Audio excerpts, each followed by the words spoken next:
हाँ, reading compression आपको बहुत इजी लगता है। आप क्या करते हैं, वहाँ आपको पैराग्राफ होता है, पैराग्राफ पढ़ना होता है, पैराग्राफ क्या लास्ट पर क्वेश्चन होते हैं, क्वेश्चन का क्या करना होता है, आंसर देना होता है, जवाब देना। आप क्या करते हैं, आप वहाँ देखते हैं, आप लिखे ये योर टाइम, यहाँ से यहाँ तक हमने लिखा, फिर यहाँ से यहाँ तक मैंने लिखा, यहाँ से यहाँ तक लिखना है, मगर आपको एक्चुअली को अपने वर्ड्स में लिखना है। हाँ। और क्या करना है, और किसी जगह के नहीं कि हमने कोई चीज, मिसाल के लिए अगर करेगा, मैंने अपने बारे में, my name is Pir Salim, I am a teacher of English, I teach you English, फिर वहाँ आएगा हु इज पीर सलीम, आप वहाँ का आप देखिए, आप पीर सलीम, आप देखिए my name is Pir Salim, आपका नाम क्या है, पीर सलीम, मेरा नाम पीर सलीम, आपको लिखना है his name is Pir Salim. यानी कि कम से कम आपको प्रोनाउन चेंज करने हैं। किसी किसी जगह आपको कंजक्शन लगाना है, किसी जगह आपको शॉर्ट लिखना है, ज्यादा लंबा नहीं होना चाहिए, अपने वर्ड्स अपना नहीं लिखना है। यस सर, मगर अपने वर्ड्स में लिखना है। क्या अपनी वर्ड्स में लिखना अपने अपना नहीं लिखना है। वही तो मैंने यहाँ लिखा है, reading compression exercise consider that passage followed by questions get passionate students ability to understand, interpret and interpret information from the text.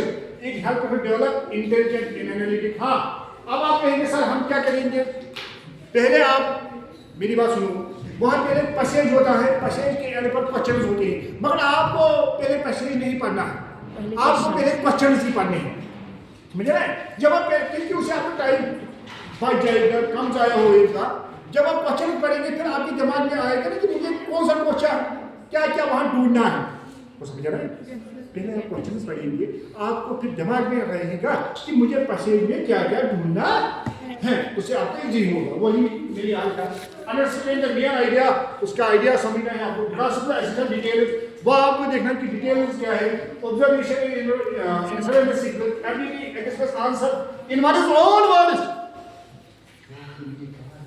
आपको क्या करना है, यूर ओन वर्ड्स। अगर आएगा तो ठीक, अगर नहीं आएगा तो यहाँ से यहाँ तक है, मगर कहाँ बस का प्रोनाउन वोनाउन टेंस चेंज करना है।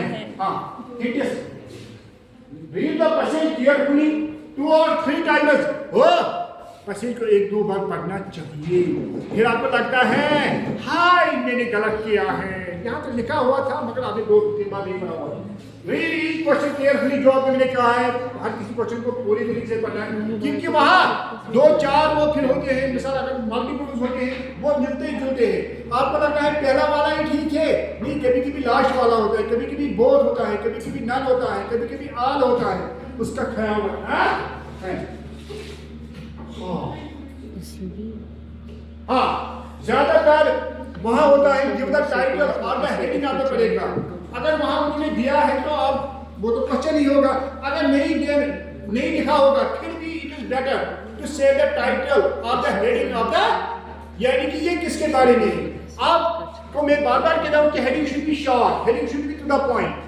अगर आपको लगेगा कभी कभी आपको लगेगा, मिसाल के लिए उन्होंने कहा है, मिसाल के लिए एजुकेशन इज गुड, फिर education we change our behaviour, we become as human, समझ रहा है। फिर वहाँ होगा education gives us job, when we get the job we enjoy our life. अब आपको लगेगा क्या ये जॉब के बारे में है या एजुकेशन के बारे में है, आपको कंफ्यूजन होगा। आप 2 टाइटल्स लिख सकेंगे, ओ importance of education, how to get the job, और मेरे कहने का मतलब है कम से कम आप, अगर आपको लगेगा वहाँ डाउट कि कम यहाँ ये पहले और कुछ कह रहा है फिर और कुछ कह रहा है, आप कम से कम 2 टाइटल्स लिख सकते हैं, समझ रहा है।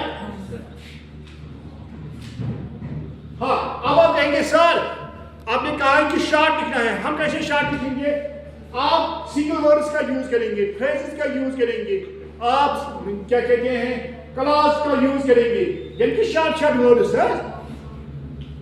बस in this way we have completed your syllabus.